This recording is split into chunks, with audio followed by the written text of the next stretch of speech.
Amém, gente. Há algum tempo a gente tem denunciado aqui do púlpito e falado sobre uma atitude muito comum hoje no meio da igreja, não a nossa particularmente, mas da igreja evangélica de um modo geral, que é essa atitude de procurar, vamos dizer assim, açucarar o evangelho, tornar ele um pouco mais adaptado aos gostos e preferências do homem pós-moderno. A gente tem muitas vezes visto isso. Há algum tempo atrás, há pouco tempo, a gente ouvia muito falar sobre o problema da teologia da prosperidade, de um evangelho que prega um triunfalismo, que se você se converter, você vai ficar rico, você não vai mais adoecer, você vai melhorar nisso, melhorar naquilo, e quanto mais você dá para Deus, mais Ele te devolve.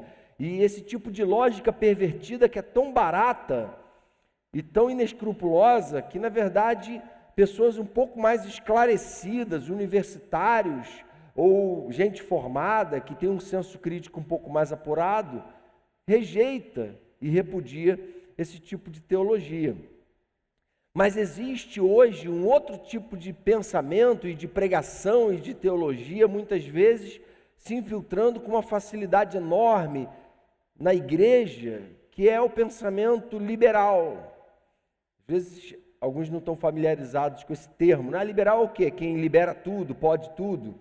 Não, liberal é aquele que não tem o compromisso com a palavra de Deus, ou com a Bíblia como palavra de Deus.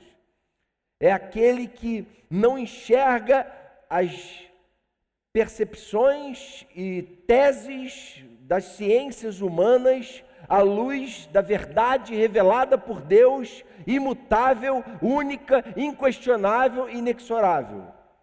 Ele, pelo contrário, na verdade, ele lê a palavra de Deus pelas lentes daquilo que ele ouviu na faculdade, daquilo que ele leu no livro de psicologia moderna, de sociologia.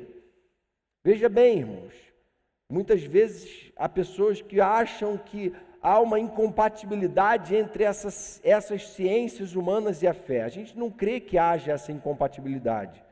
A gente crê sim que há aspectos dessas ciências, teorias dessas ciências, formas de enxergar e cosmovisões dessas ciências, que é óbvio que entram em conflito com a fé. Mas há homens de Deus, mulheres de Deus hoje formados nessas ciências e que conseguem conciliá-las e aproveitar muitas das suas descobertas para a glória de Deus e para perceber como em nada a verdade do Evangelho de Deus se contrapõe a verdades de fato cientificamente comprovadas. Muito pelo contrário, toda verdadeira descoberta científica comprovada até agora só reafirmou toda a beleza, profundidade e criatividade do nosso Deus, só o exalta. Não é à toa que os maiores cientistas da história, descobridores da história no passado, foram homens de Deus que faziam ciência para a glória de Deus. E aí, no meio desse ambiente, então, acadêmico, ou então afora dele, dentro de um contexto de discussão da sociedade e de valores e princípios do tempo presente, o que se percebe muitas vezes é um ataque à fé cristã, como se a culpa que assola tantos jovens como vocês hoje tivesse a sua origem numa herança cristã terrível que fez um mal enorme para as atuais gerações, trazendo uma culpa descabida, a culpa cristã. A gente precisa acabar com esse negócio de culpa cristã. Você tem que se liberar, e é essa filosofia predominante no mundo hoje. E aí, no meio desse ambiente hostil à verdade revelada do Evangelho, está lá você, muitas vezes, nem sempre preparado para o debate, tendo que lidar com pessoas muito mais preparadas para esse debate, mas se opondo à fé, se opondo àquilo que a palavra de Deus ensina. Gente que relativiza a verdade e que muitas vezes se fundamenta em discursos muito baratos, do tipo mais amor e menos ódio. Toda vez que você se posiciona você então é hostilizado por ter uma convicção de fé e seguir essa convicção de fé. E aí, quando a gente vai para a palavra de Deus, a gente descobre um Deus que não está refém das teses dos homens. Um Deus que não se apresenta acuado, preocupado, angustiado. Que os pós-doutores que dão aula nas universidades estão pensando de mim? O que, poxa, a galera da faculdade está pensando de mim? O que os intelectuais brasileiros do século XXI estão pensando sobre mim? Um Deus que não está nem aí para o politicamente correto. Um Deus que se revela irado contra um homem covarde, hipócrita, que procura transferir para Deus a responsabilidade e a culpa da sua própria pecaminosidade, não só no Éden, mas quanto mais insistente até hoje. Eu e você. E a gente vê muitas vezes esse discurso: existe Deus mesmo? Porque há tanta violência e maldade no mundo? Olha que coisa hipócrita. Incapacidade de olhar para si mesmo e falar: caramba, essa violência toda, essa maldade toda está dentro de mim. Eu sou pervertido, eu sou corrompido pelo pecado, eu tenho uma natureza insaciável. E o homem, então, ao invés de fazer esse mergulho coerente e lúcido, ele prefere transferir toda e qualquer responsabilidade pela sua própria ganância e maldade para Deus. Mas Deus também não está nem aí. A palavra diz assim no Salmo capítulo 5, verso 5: os arrogantes não são aceitos na tua presença, odeias todos os que praticam o mal. Falando, olha, Deus odeia. Você sabia que Deus odeia quem pratica o mal? Não é um discurso os pastores estão insuflando a igreja com ódio, mais amor, menos ódio. Não, gente, a gente simplesmente está expondo que a Bíblia revela sobre Deus. Deus não tem essa hipersensibilidade, porque na verdade Ele é Senhor absoluto, soberano, e nada que a gente fale ou deixe de falar, faça ou deixe de fazer, vai mudar esse caráter dele de detestar o mal. A palavra diz que Deus odeia o divórcio. Nosso Deus é um Deus irado e que odeia o mal, o divórcio, o pecado e a arrogância do homem, e resiste ao soberbo, e tem dificuldade com isso, e não tem problema nenhum em revelar isso. E muitas vezes a gente vai pisando em ovos. O nosso Deus revelado no Jesus de amor, no Jesus humano, no Jesus que sofreu, que padeceu, que essa prova encarnada do amor pleno do Pai, é o mesmo Jesus que começa a dar chicotada nos caras que estavam fazendo da igreja um comércio, do templo um comércio. É o mesmo Jesus que começa a xingar os fariseus dizendo: sepulcros caiados, raça de víboras. Ele não faz isso movido por um impulso pecaminoso, ele faz isso movido por um zelo santo.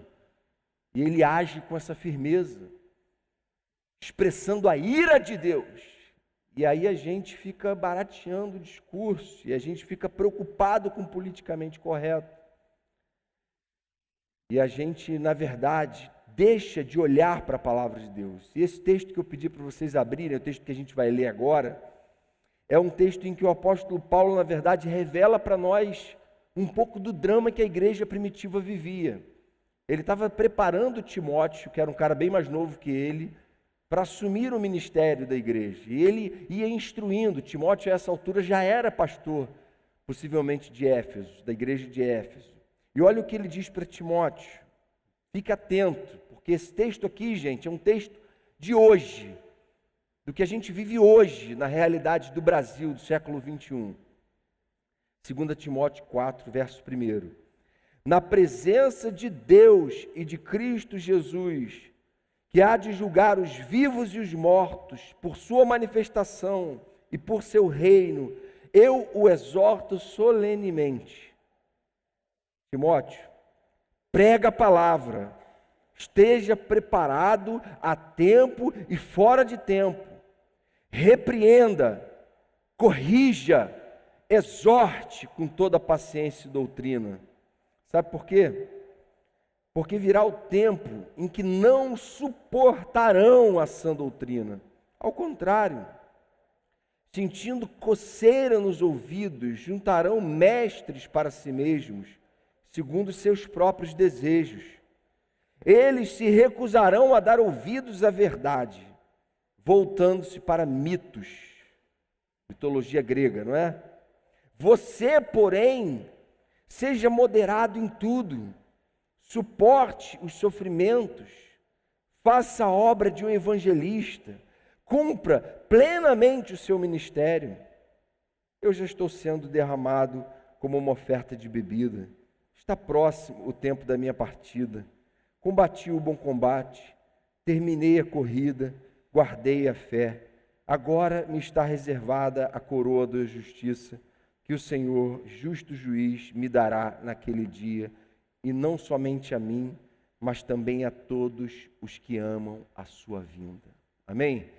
Falando só, Timóteo, o negócio é o seguinte: primeiro, você tem uma vocação. Segundo, essa vocação tem a ver com falar para as pessoas coisas, revelar para elas verdades que elas não vão gostar. Você vai causar um certo incômodo. E aí ele diz o seguinte: olha, esteja certo de que vão rejeitar o que você vai falar. Esteja certo de que você vai ser hostilizado por causa da sua fé. De que não vão entender, porque o homem natural não consegue compreender as coisas espirituais, porque para eles são loucura. Os homens não vão compreender qual é o fundamento da sua fé, porque é impossível a alguém que não nasceu de novo, que não foi visitado pelo Espírito Santo, que não foi ainda alcançado pela graça, discernir o que você vai pregar. Por isso as pessoas vão rejeitar. E elas, ao invés de abraçarem a verdade que você vai pregar, pelo contrário, elas vão se apegar aferradamente a mentiras, a mitos. E aí ele fala assim, olha, sabendo disso, ele coloca uma adversativa aqui. Você, porém, essa é a mensagem de Paulo para mim e para você. Você não está aqui para ser mais um, Timóteo. Você não está aqui para rezar a cartilha de todo mundo, você não está aqui para comungar com tudo que está todo mundo fazendo, com tudo que, quem sabe, traz para você popularidade. Está todo mundo indo nessa direção, mas você não. Todo mundo acha isso normal, mas você não. Todo mundo não quer saber da revelação de Deus, mas você quer. Todo mundo perdeu o temor a Deus e não está nem aí para Deus, mas você é chamado a pegar-se com convicção à palavra de Deus. Como reagir em tempos assim de hostilidade à fé? Como é que a gente pode trazer para a nossa própria vida essa adversativa? Você, porém, Jonatas, você, porém, é chamado a ter uma outra atitude.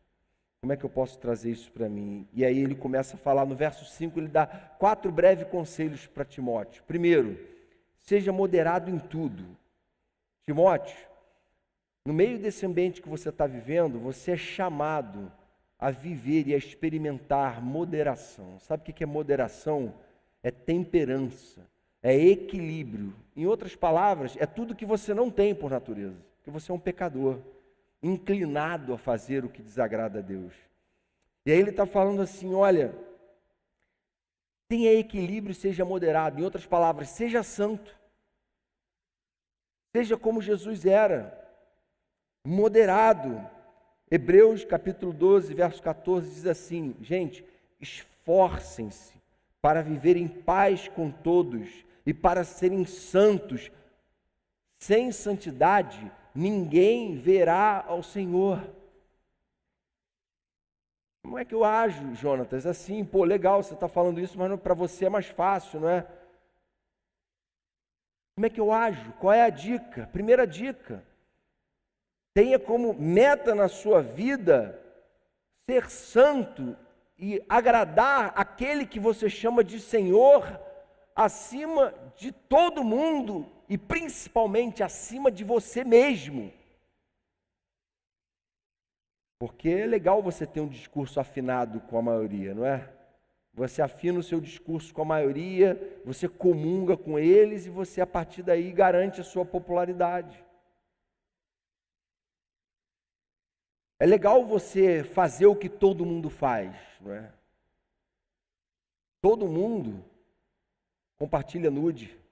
Todo mundo posta foto sensual para atrair likes e seguidores.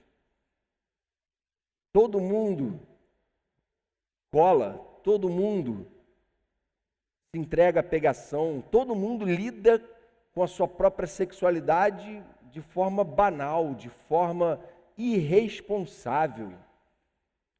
E aí Paulo está falando, mas vocês não são todo mundo. Todo mundo acha que curtir a vida é legal, aproveitar a juventude e ir para balada e zoar tudo. Cara, e você não é todo mundo. Você foi chamado a conhecer uma alegria maior, um preenchimento e uma plenitude e algo muito mais superior, ou melhor, muito superior a tudo isso. Por isso que Paulo fala, olha, se a alegria de vocês se resume a essas coisas, vocês são os mais infelizes, porque vocês não entenderam nada até agora. Vocês estão tentando se alimentar de comida de porco. E Paulo, então, coloca para eles, sejam em tudo moderados. Senhor, o que é santo? O que é teu para a minha vida? O que é o chamado do Senhor para mim? Porque, na verdade, uma vez que você se declara cristão, você passa a incorporar o DNA de Cristo, não é? Eu gosto dessa expressão porque a cadeia de DNA ali nas nossas células, elas carregam as informações genéticas, elas definem quem a gente é geneticamente. E quando a gente se converte, o Espírito Santo é esse DNA que entra na nossa vida para, a partir de então, definir quem nós somos e que características devem nos distinguir dentro desse mundo, desse contexto que a gente está vivendo. Ser santos, o Espírito Santo de Deus pode sim transformar o meu e o seu coração. A gente é pecador, todo mundo aqui sabe disso, não é? E a gente tem pecados muito diferentes. O contexto que eu vivo hoje, na minha idade, na minha realidade familiar, na minha realidade ministerial, me faz inclinado a pecados que vocês nem imaginam e passam, e são tentados por eles. E o contexto que vocês vivem inclina vocês para outros pecados. O fato é que todos somos pecadores, por natureza destemperados. Por isso, Deus não espera de nós perfeição, o que Ele espera de nós é esse desejo de ser santo, esse desejo de ser luz no meio das trevas, de não se conformar, de não se acomodar, de não tratar como normal o que a Bíblia diz que não é normal.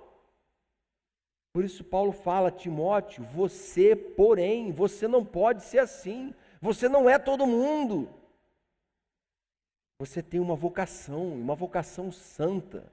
Deus te chamou e te separou para ser glorificado na sua vida, para ser um servo dele, um agente dele no mundo, para impactar a vida daqueles que moram com você, para impactar a vida daqueles que estudam, trabalham com você, para impactar a vida daqueles que frequentam a igreja com você também.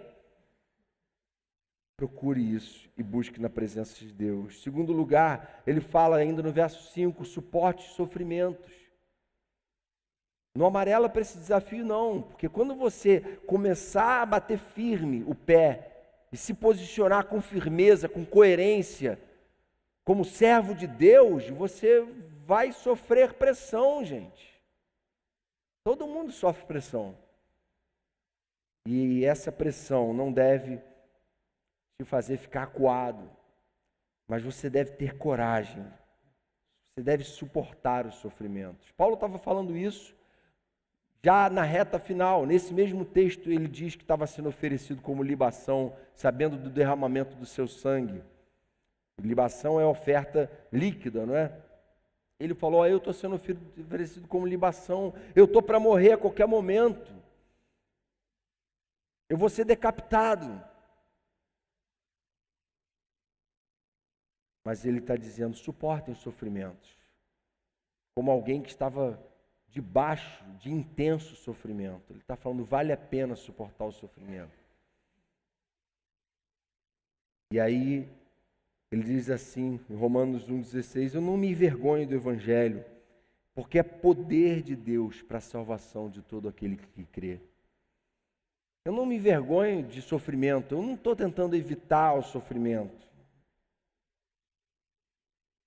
Às vezes a gente pensa que Jesus nos encoraja a fugir, não é, da perseguição, a fugir do sofrimento.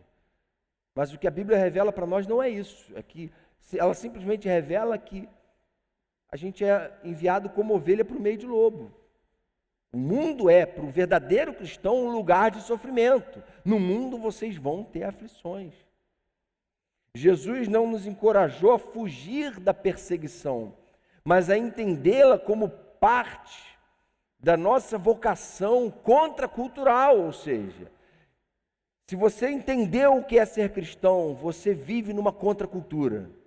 Você não se curva diante da cultura, mas você resiste a ela, porque você está impregnado com a cultura do reino de Deus, com a cultura da palavra de Deus. E quanto mais você faz isso, você atrai sobre si algum nível de perseguição.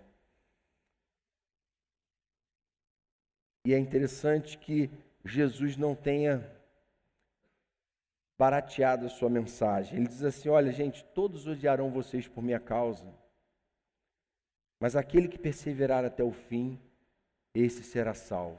Amém? É normal, gente, enfrentar a luta por causa do seu compromisso com Deus. Mas aquele que perseverar até o fim, esse será salvo. A gente entende que ele não está falando aqui que a nossa perseverança até o fim vai trazer como resultado a salvação, mas que o verdadeiro salvo é capacitado pelo Espírito Santo a perseverar até o fim. João diz, meus filhinhos, não se admirem se o mundo odeia vocês. Isso faz parte da realidade da vida cristã e a gente precisa encarar essas coisas dessa forma. Então, sejam corajosos, não temam, suporte os sofrimentos. Em terceiro lugar, ele diz, faça a obra de um evangelista. O evangelista não é alguém que edita o evangelho, seleciona as partes mais açucaradas para transmitir ele adiante. O evangelista é alguém que prega a totalidade do evangelho.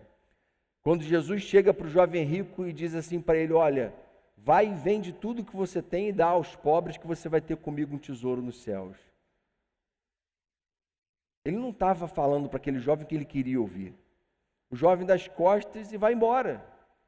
E ele deixa o jovem seguir o caminho dele, porque ele não vai mudar a mensagem dele. Ele pregava o evangelho em sua totalidade, em sua radicalidade. E muitas vezes a gente barateia o evangelho, a gente vive o evangelho parcial. Spurgeon falou sabiamente, a gente já citou isso algumas vezes aqui, que o evangelho é como um leão enjaulado. Você não precisa alimentá-lo, você só precisa libertá-lo. O leão sabe se virar. Você precisa apenas libertá-lo. Libertá-lo é falar dele, é pregar ele, porque o evangelho por si só, ele alcança o seu objetivo, porque a palavra do Senhor não volta para ele vazia, mas cumpre o objetivo que agrada a Deus. O evangelho não pode ser domesticado. Paulo diz no verso 2: pregue a palavra, seja preparado, esteja preparado a tempo e fora de tempo, repreende, corrija, exorte com toda paciência e doutrina. Esteja preparado para isso. Ele está falando para um jovem. Você se sente preparado para isso? Quantos derramaram sangue para que hoje a gente estivesse aqui diante da palavra de Deus, traduzida para a nossa língua, com liberdade para pregar? E a gente simplesmente está focado demais no nosso conforto, em até mesmo, quem sabe, construir um relacionamento eclesiástico confortável, um relacionamento com a igreja que nos sirva, que nos agrade, a nossa imagem e semelhança, quando na verdade a palavra de Deus quer que a gente encare a verdade até as suas últimas consequências. Será que você está preparado para levar a verdade do Evangelho na sua própria vida e encarnar aquilo que Jesus ensinou até as suas últimas consequências? É para a gente pensar. Quarto e último lugar, cumpra plenamente o seu ministério. E aí ele conclui com esse texto belíssimo, dizendo assim: olha, eu já estou sendo oferecido como uma oferta de bebida, está próximo o tempo da minha partida.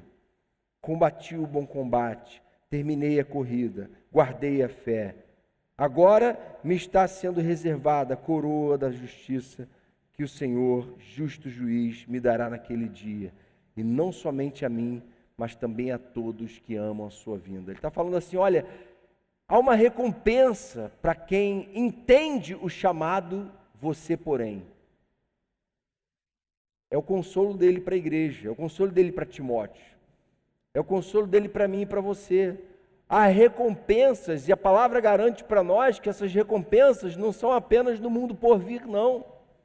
Ainda no presente tempo vão receber muito mais e coisas muito mais valiosas do que carros, bens e coisas fúteis e passageiras. Receber a riqueza de uma vida experimentada plenamente na presença de Deus, para a glória de Deus, agradando o seu Senhor, levando o verdadeiro discurso de amor adiante.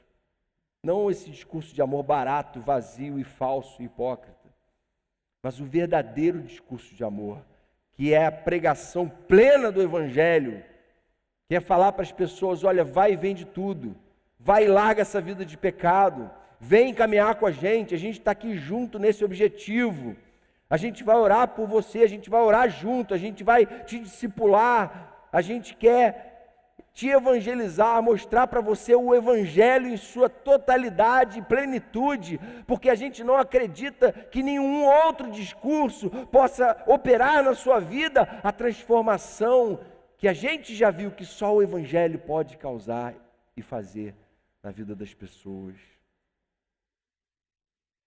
Aí, irmãos, a conclusão do apóstolo Paulo é essa.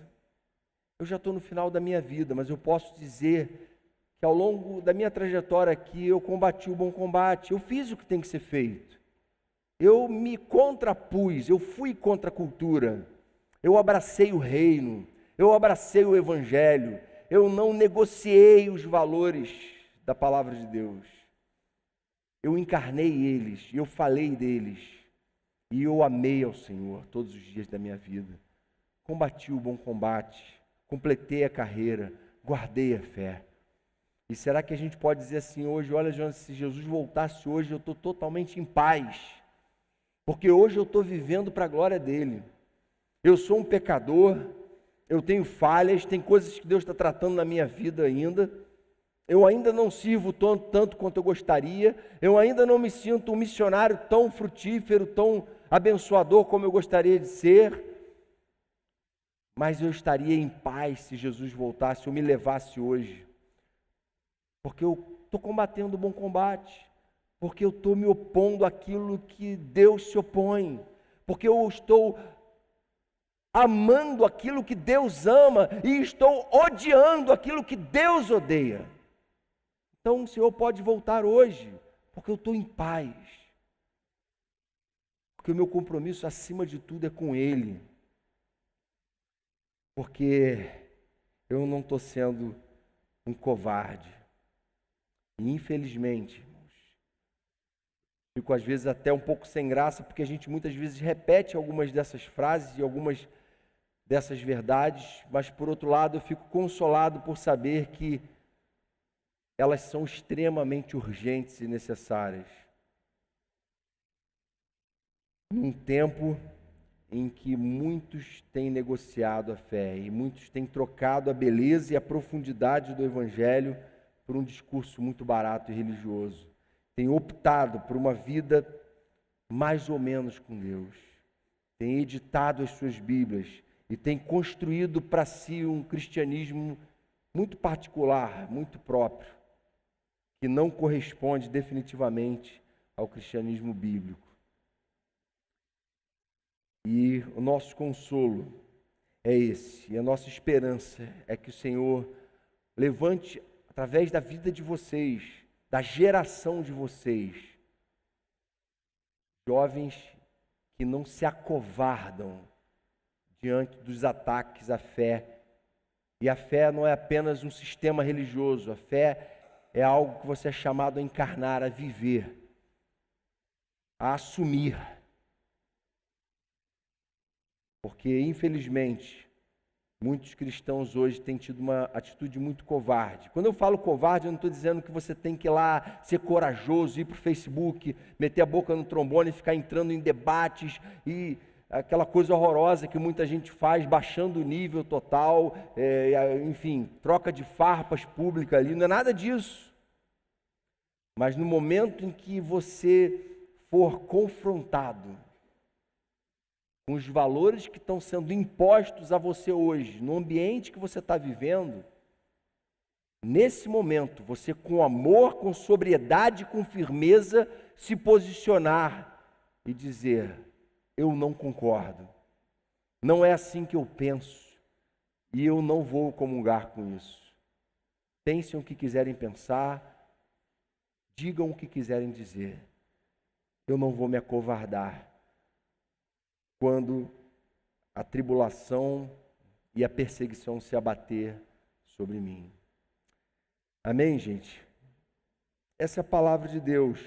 A palavra não quer trazer sobre nós um peso muito grande, no sentido de a gente ficar desesperançado diante da nossa geração, mas eu queria que você encarasse essa palavra do apóstolo Paulo como um alimento para a sua própria vida, como eu sinto que é para a minha. Uma palavra de encorajamento, de dizer assim: olha, continua sendo diferente, continua se posicionando, porque você não está sendo um santarrão, hipócrita e legalista, não. Se você tivesse, tem que pedir perdão a Deus, porque é pecado também. Mas se isso forem acusações vazias, para minar a sua fé legítima num Deus santo, então tenha paz no coração e alegria, e fale para o Senhor: Senhor, tudo posso naquele que me fortalece. Quando Paulo fala isso, ele está falando de perseguição. Posso passar fome, posso ser afrontado, posso ser preso, posso ser humilhado, posso tudo, porque quem me fortalece é Ele. Quem me traz consolo, conforto, esperança e certeza de que eu posso continuar nesse caminho, porque esse caminho vai dar em vida, vai dar em eternidade, vai dar em algo muito maior do que os nossos olhos podem ver hoje. Quem me dá essa certeza é o Senhor. Amém, irmãos? Feche seus olhos, vamos orar ao Senhor.